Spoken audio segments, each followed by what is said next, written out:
If you imagine, think of like on a menu when you have a like a 4-course meal at a beautiful restaurant, beautiful building that you're paying for. There's a lot more things on the menu than if you're going to a more practical neighborhood family-run restaurant where you're having, you know, some really good food and great service, but there's just less things. Yeah, you're not paying for multiple movements and multiple entrees and whatnot. So a full traditional, you're talking about at a minimum, you're talking a burial vault, a casket, cemetery fees.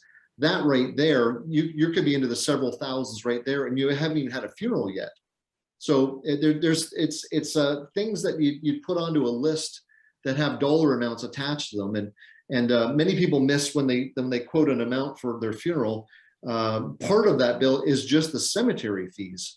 If you can imagine to purchase a grave, pay for the open and close of that grave, and buy your burial vault, depending on your cemetery, you could be looking at the better part of $5,000 right there. And again, you haven't even had your service yet, or picked a casket.